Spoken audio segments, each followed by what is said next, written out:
বলতে বলতে এত বড় সাহস, এত বড় জুবানের তেজ। এই কদিন আগে দেখলাম বর্ধমানের একটা মৌলবি, সে আবার বলছে দাঁড়ানো যাবে না। বেদাত বললেও লাইনে চালিয়ে দেওয়া যেত। বেদাতে হাসানা, উত্তম বেদাত। ও কি বলেছে বলুন, কি বলেছে? হারাম। বলুন নাউজ। এলাকায় আপনার আমার বাপ দাদাকে কাফের বানিয়ে দিল, হারামখোর বানা গেল। আপনার বাপ দাদু যদি চলে যায়, সব হারামখোর হয়ে শুয়ে আছে ওখানে, আর তুমি ছেলে সুবহানাল্লাহ বলছো। লজ্জা, জাতির লজ্জা। নিজের বাপ দাদাকে বেঈমান কাফের বানালো, হারামখোর বানালো। শুধু দাদা হুজুর পাঁচ, শুধু তাদের আওলাদকে নয়, আপনাদের সব খানদানকে বললো ওরা হারামখোর। টুপিওয়ালা, দাড়িওয়ালা, জুব্বাওয়ালা, এ মুসলমান, তাদের মুখ দাড়ি আছে, টুপি আছে, জুব্বা আছে, তারাও নামাজের মুসাল্লায় দাঁড়ায়। না না না গো, সব চিনেছে কপাল ফাটা কানা নামাজি। এরা আজও পর্যন্ত আপনার আমার নবীকে চিনতে পারলো না। যদি নবীকে চিনতে না পারেন, কবরের প্রথম প্রশ্ন যখন হবে, এই প্রশ্নগুলোর মধ্যে একটা প্রশ্ন হবে নবীকে কি চেনো? তখন জবাবটাও আপনি দিতে পারবেন না।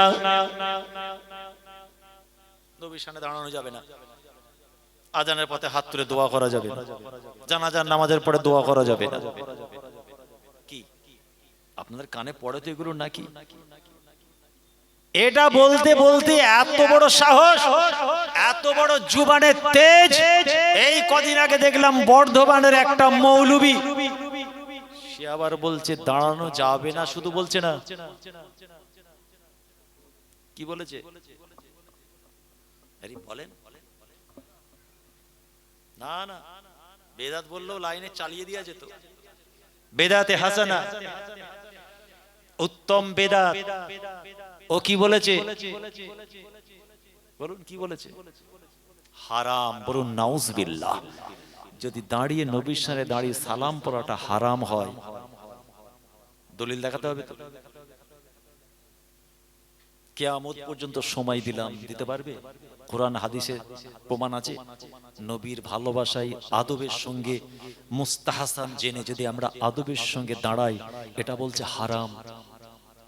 বলুন তার ঈমান আছে কিনা নেই, আমি ওদিকে যাচ্ছি না, আল্লাহ ভালো জানে, আল্লাহু আ'লাম বিসসাওয়াব। জনসমক্ষে ফুরফুরাকে ভালোবাসি বলে, দাদা হুজুর মাথার তাজ বলে, XYZ পীরজাদার সঙ্গে আমার ভালো সম্পর্ক, আমি ঘন ঘন ফুরফুরাই যাই। অমুক হুজুরের পরে জলসা করলাম, অমুক হুজুরের আগে আমার জলসা আছে, এসব বলে আপনার আমার এলাকায় আপনার আমার বাপ দাদাকে কাফের বানিয়ে দিল, হারামখোর বানা গেল। আপনার বাপ দাদু যদি চলে যায়, সব হারামখোর হয়ে শুয়ে আছে ওখানে, আর তুমি ছেলে সুবহানাল্লাহ বলছো। লজ্জা, জাতির লজ্জা। নিজের বাপ দাদাকে বেঈমান কাফের বানালো, হারামখোর বানালো। শুধু দাদা হুজুর পাঁচ, শুধু তাদের আওলাদকে নয়, আপনাদের সব খানদানকে বললো ওরা হারামখোর, হারাম করে গেছে। কেন? আপনাদের মুরব্বীরা সবাই মুজাদ্দিদে জামানের ভালোবাসায় আপনারা নবীর সামনে দাঁড়িয়ে সালাম পড়েন। আর মুজাদ্দিদ জামানের ওসিয়তনামাটা খুলুন, কিতাব তো আপনাদের কাছে আছে, 34 নম্বর ওসিয়তনামা। তিনি একই কথাই বলেছেন, এই সালাম পড়া নিয়ে সমস্যা নেই। সমস্যা কি দিয়ে? দাঁড়ানো আর বসা, তাই তো নাকি? সালাম পড়ার সমস্যা নেই, দাঁড়ানো আর বসা নিয়ে। আমাদের মাশায়েখ, আমাদের পীর, আমাদের মুর্শিদ জামানার মুজাদ্দিদ, তিনি সমাধান করে দিলেন, কেউ দাঁড়ালে জোর করে বসাবে না, কেউ বসে থাকলে জোর করে দাঁড় করাবে না। আর নিজেদের মধ্যে এইটাকে নিয়ে অশান্তি করবেন, এটা মুস্তাহাসান, ভালো কাজ। কে আমরা কি বলেছি যে বসে সালাম পড়বে বেঈমান হয়ে যাবে, কাফের হয়ে যাবে? বলেন, আমরা বলেছি না? ওসিয়তনামায় আছে। নাকি দাঁড়াতেই হবে? নাকি আমরা কাউকে মজলিস থেকে নেমে গিয়ে ধরে তুলি? আরে নবীর সঙ্গে ভালোবাসা ওর 1.5 ইঞ্চি থাক, ওর 1.5 ইঞ্চি ভালোবাসা ওর নবীকে জবাব দেবে, খোদাকে জবাব দেবে। ওর ভালোবাসা ওখানেই শেষ। ওর মধ্যে গুস্তাখে রাসূল আছে, তাই এতটুকু ভালোবাসে। ওটা আমরা কেন বলতে যাব? আমরা আমাদের নবীকে ভালোবাসি অন্তরের অন্তঃস্থল থেকে ভালোবাসা দিয়ে।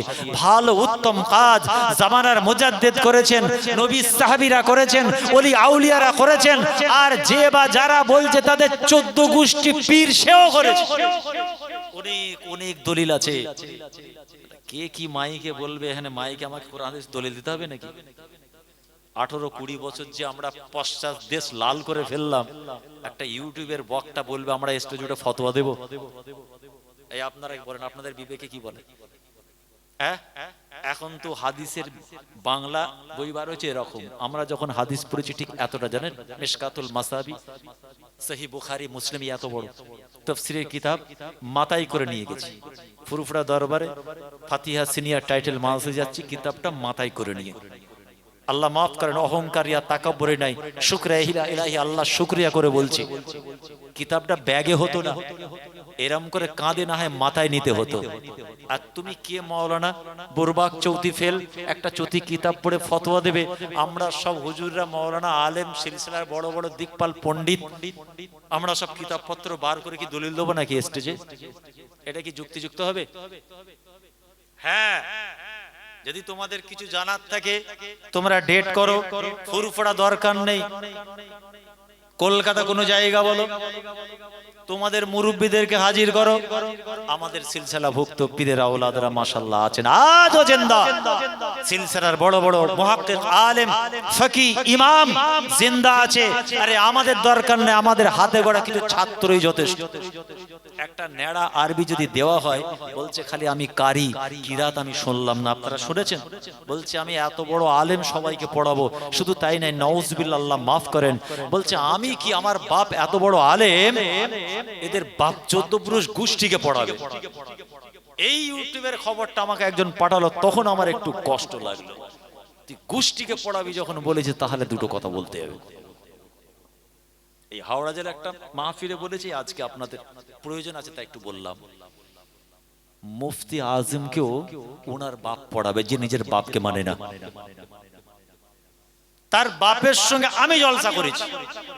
মুআদ্দাব ব্যক্তি, আলেম মানুষ, জ্ঞানী ব্যক্তি, তিনি দাঁড়িয়ে সালাম পড়ুক, বসে সালাম পড়ুক, আমার সমস্যা নেই। তো এই ভাঙড়ে জলসা করেছি আজ থেকে প্রায় 15 বছর আগে, আমার মনে আছে। অনেক হুজুরের সঙ্গে জবাব করেছি। এই এত বড় কথা বলার পরে তিনি বলছেন আমার ছেলে যেটা বলেছে ভুল। নিজের বাপকে যে মানে না, আর বাপকে বলছে তোদের 14 গোষ্ঠীকে পড়াবে, এত বড় আলেম। আরে তোর বাপকে ছাড়, তোকে যদি একটা নেড়া আরবি মালসা ছেড়া বুঝতে পারবে, যে আরবিতে জের জবাব দেওয়া নেই, যদি স্টেজে একটা চটি কিতাব দেওয়া হয়, আমার মনে হচ্ছে বমি করে ফেলবে পড়তে পড়তে। 2 ঘন্টা ওয়াজ শুনবেন, কোরআন হাদিসের কিছু খুঁজে পাবেন না। এত বড় বড় সাহস, এত বড় কথা। আর আমাদের ভক্তদের কি অবস্থা, কি রোগ ধরলো, এই হুজুরটাই চাই। আরে ও তো নাটক করে, যে বগন্য ভাষা স্টেজে বলে আমি বলতে পারছি না, বলতে পারবো না। মেম্বারে রাসূল, এটা নাটক করার জায়গা নয়, এটা মজা করার জায়গা নয়। এই জায়গায় বসে বসে এত বাজে বাজে ভাষা বলে। তুমি একজন আলেম বলছো, জ্ঞানী বলছো, হাফেজে কোরআন বলছো, কারি বলছো, তুমি এমন ভাষা বলছো, বাপ ছেলে বসে ওয়াজ শুনতে পারবে না, পর্দানাশিনা মা মেয়ে বসে ওয়াজ শুনতে পারবে না। তুমি কোন কোয়ালিটির আলেম? তুমি দাদা হুজুর 5 হুজুরের বিরুদ্ধে কথা বলছো, যে গোষ্ঠীকে পড়াবে। কেউ যদি বলে থাকে সালাম পড়ার সময় বসে থাকলে কোমরে লাথি মেরে ফেলে দেবো, এটাও কিন্তু ইসলাম শিক্ষা দেয়নি। এটা আমার রাসূলের আদর্শ নয়, মুজাদ্দিদে জামান এ শিক্ষা দেয়নি, এটা ভুল। কি কথা ঠিক না ভুল? কিন্তু তার মানে এই নয় তুমি হারাম বলে দিলে। ইদানিং শুনছিলাম সুরটা পাল্টেছে, বলছে না ফুরফুরা শরীফের হুজুররা সুন্নিয়াতের আলেমদেরকে তো আমি বলিনি, যারা নবীকে হাজির নাজির জেনে দাঁড়ায়। ঠেলা বুঝেছে এবার তো। আমাদের এলাকায় দাদা হুজুরের বাগানের মানুষদেরকে বলানোর দায়িত্ব, বোঝানোর দায়িত্ব আছে না নেই? আমি দুটো মাত্র তথ্য দেবো, বেশি দেবো না, অত সময় নষ্ট করবো না। ইনাদের যে মুরব্বী, ইনাদের 14 গোষ্ঠীর পীর নাম জানেন, চেনেন আপনারা? যার মুরিদ ইনারা সবাই, যেমন কয়েকটা নাম বলছি, ভালো করে শুনুন। রশিদ আহমদ গাঙ্গুই রহমাতুল্লাহ আলাই, ইয়াকুব নানতুবি রহমাতুল্লাহ আলাই, খলিল আহমদ আম্বেটবি রহমাতুল্লাহ আলাই, কাসেম নানতুবি রহমাতুল্লাহ আলাই, ইনাদের সবার পীর। ইনাদের কথা বলছি না, ইনাদের পীর কে? ইনি ছিলেন একজন হাজী সাহেব, নাম হচ্ছে, খুব পরিচিত, আপনারা সকলেই চেনেন, কিছু কম বেশি সবাই আশা করছি চেনেন, ইমদাদুল্লাহ, জনাব হযরত ইমদাদুল্লাহ রাহমাতুল্লাহ আলাই। উনি মক্কা শরীফে গিয়ে হজ করেছিলেন বলে হাজী ইমদাদুল্লাহ মুহাজিরে মক্কি, তিনি হিজরত করে হজ করেছিলেন আর মক্কা শরীফে তিনি ইন্তেকাল করেন। কিছু তথ্য আমি পেলাম, সম্ভবত মেবি 1899 সালে তিনি মক্কা শরীফে ইন্তেকাল করেন। ইনি হচ্ছেন সবার পীর, যিনি বলেছেন বেয়াদব গোস্তাকে রাসূল, এর পীর নয়, এর বাপের পীর, দাদুর পীর, কাসেম নানতবী রাহমাতুল্লাহ আলাই, খুব মস্ত বড় জ্ঞানী মানুষ, রশিদ আহমদ গাঙ্গুহি রাহমাতুল্লাহ আলাই, ইনাদের আমরা অ্যাপ্রিশিয়েট করি, সম্মান করি, আলেম ব্যক্তি, হাজার হাজার কিতাব লিখেছেন। তো ইনাদের পীর হাজী ইমদাদুল্লাহ মুহাজিরে মক্কি রাহমাতুল্লাহ আলাই, উনি কি বলছেন শুনুন। দুটো কিতাবের নাম বলছি, একটা কিতাব পেয়েছি, একটা কিতাব বাংলাদেশ থেকে আসছে, আমি এখন হাতে পাইনি, তথ্য পেয়েছি। একটার নাম হচ্ছে কুল্লিয়াতে ইমদাদিয়া। কি নাম বললাম মনে রাখুন, আপনাদের কিছু জানার দরকার আছে, কি উত্তর দিতে পারবেন। একটার নাম হচ্ছে কুল্লিয়াতে ইমদাদিয়া, আর একটা হচ্ছে ফায়সালায়ে হক মাসাইল, 5 নম্বর পৃষ্ঠা। এই দুটো কিতাবে তিনি একটা মন্তব্য করেছেন, এদের সবার পীর বললে হবে না। যেমন আমাদের জন্য মুজাদ্দেদে জামান কি ছোট হুজুর কেবলা আমার নানা, আমার নানার আব্বাজান হচ্ছে মুজাদ্দেদে জামান, কি কোন খলিফার ছেলে পুলে থেকে শুরু করে হিসাব করলে যেমন সবার মুর্শিদ উলিল আমর মুজাদ্দেদে জামান, তো এই এদের গ্রুপের মুর্শিদ হচ্ছে কে হাজী ইমদাদুল্লাহ মুহাজিরে মক্কি রাহমাতুল্লাহ আলাই।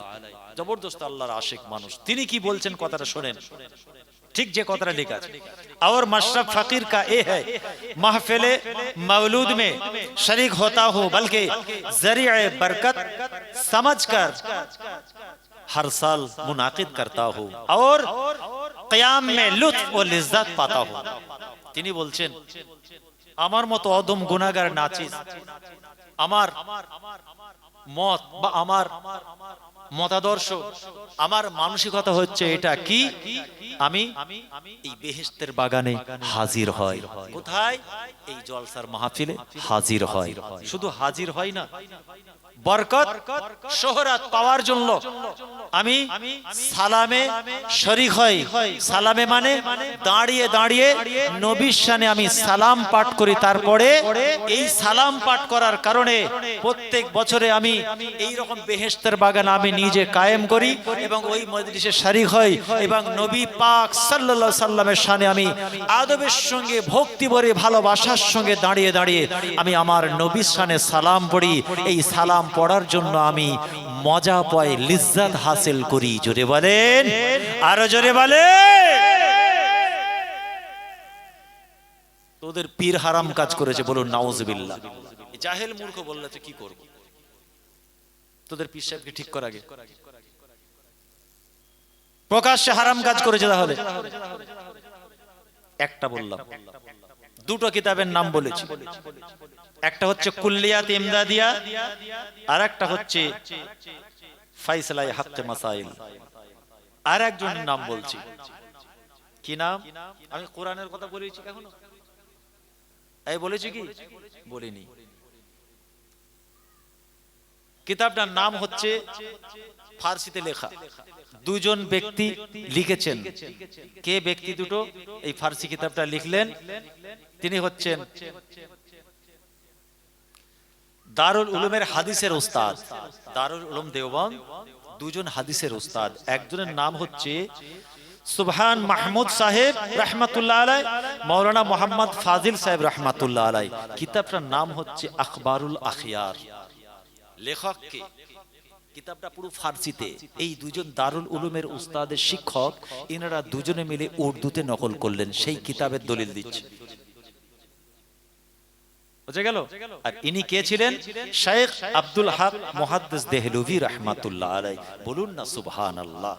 পূর্ব ভারত, এশিয়া মহাদেশ তথা সারা ভারতবর্ষে এই হাদিস কিতাবটা যিনি এনেছেন, এই যে জাহেল মূর্খ যিনি বলছেন, ইনি ওই ওনার হাদিস না পড়লে আলেম হবে না। এই আমি আলেম, হাদিস পড়েছি, আমার বাপ পড়েছে, দাদু পড়েছে, পরদাদা পড়েছে, জামানার মুজাদ্দিদ পড়েছে, সব ইনি এনেছেন। শুনছেন কোন মানুষের কথা বলছি? চায়ের দোকানে কোনো মুফতির কথা বলছি না, খুব ভালো করে শুনবেন। ইনি হচ্ছেন হযরত শাইখ আব্দুল হক মুহাদ্দিস দেহলভী রাহমাতুল্লাহ আলাইহি। ইনি কি লিখছেন শুনুন। ইনি বলছেন, ऐ अल्लाह, मेरा कोई अमल ऐसा नहीं है जिसे आपके दरबार में पेश करने की লায়েক সমঝো। আল্লাহ, আমার কোনো ভালো আমল নেই যেটা আপনার দরবারে যে দরখাস্ত রাখার মতো, যেটা আপনার দরবার পেশ করার মতো আমার কোনো অ্যাপ্রোপ্রিয়েট কোনো আমল নেই, উপযুক্ত কোনো আমল জিন্দেগি নেই। কে ব্যক্তিটা? শেখ মুহাদ্দিস হক দেহলভী রাহমাতুল্লাহ আলাইহি, দেহলভী রাহমাতুল্লাহ আলাইহি, যিনি সবার মানে উনার হাদিস না পড়ে আলেম হতে পারবে এক কথায়।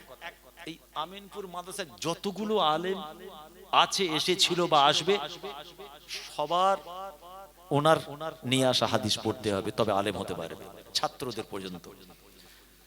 তো আমার কোনো ভালো আমল নেই আল্লাহ, मेरे तमाम आमाल में फसाद नियत मौजूद रहती है। একদম কিতাবে যেটা আছে সেটা বলছি, আমার প্রত্যেকটা আমলের মধ্যে বদ নিয়ত আছে, খারাপ, ভেজাল যুক্ত, ভেজাল মুক্ত নয়, কোনো আমল আমার ভালো নেই আল্লাহ। अलबत्ता मुझे हकीर फकीर का एक अमल सिर्फ तेरी जात पाक की इनायत की वजह से बहुत शानदार है।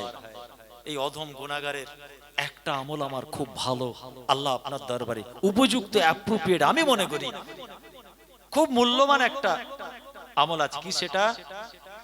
वो ये है कि मजलिस मिलाद के मौका पर मैं खड़े होकर सलाम पढ़ता हूँ। मैं खड़े होकर की पढ़ता हूँ? सलाम पढ़ता हूँ। কিভাবে? শুয়ে শুয়ে। কি বললো? खड़े होकर माने বসে বসে, বিয়াদবের মতো, নির্লজ্জের মতো শুয়ে শুয়ে না, मैं खड़े होकर सलाम पढ़ता हूँ। জোরে বলেন। এরপরে কি বলছে শুনুন, मैं सलाम पढ़ता हूँ और निहायत ही अजीजी व इनकिसारी मोहब्बत और जुलूस के साथ तेरे हबीब पाक सल्लल्लाहु अलैहि वसल्लम पर दुरूद व सलाम भेजता रहा हूँ। বিয়াদবের মতো বসে বসে নয়, কিভাবে বললেন? আজিজি ইনকিসারের সঙ্গে, মানে ভক্তি ভরে, হৃদয় দিয়ে, ভালোবাসার সঙ্গে দাঁড়িয়ে দাঁড়িয়ে আমি আপনার দরবারে হাবিবের মহাব্বতে আদবের সঙ্গে দাঁড়িয়ে সালাম পাঠ করি। এই একটা আমল আমার বিশ্বাস, আমি নবীর সামনে দাঁড়িয়ে সালাম পাঠ করি। যদি বলুন না সুবহানাল্লাহ। আরে এই বিয়াদব কি বলল? হ্যাঁ, নবীজি রাব্বা নাউজুবিল্লাহ, আমি বলতে পারছি না, দিল্লি কা লাড্ডু, বলুন নাউজুবিল্লাহ। কারো জুবান না বন্ধ থাকে, বলুন নাউজুবিল্লাহ। বলুন, আপনার পছন্দ নয়, বসে পড়ুন, সমস্যা নেই। দাঁড়িয়ে পড়াটা হারাম, ঠিক আছে, আপনি হালাল খোর, বসে বসেই পড়ুন। কিন্তু নবীর শান, মান, দরজা, তার উপরে আপনি এরকম তুচ্ছ তাচ্ছিল্য করলেন কেন? আচ্ছা, আমরা কি বলি, কি পড়ি দাঁড়িয়ে, বলুন তো? طلع البدر علينا من ثنية الوداع وجب الشكر علينا ما دعا لله داعي। এটাই পড়ি তো, নবী শান মার্তাবার আলোচনা। আর কি পড়ি? নবীজির আব্বা আব্দুল্লাহ, নবীজির আম্মা আমিনা, নবীজির দুধমা হালিমা, নবীজির রওজা মদিনা ইয়া নবী সালাম আলাইকা ইয়া রাসূল সালাম আলাইকা ইয়া হাবিব সালাম আলাইকা সালাওয়াতুল্লাহ আলাইকা ইয়া নবী সালাম আলাইকা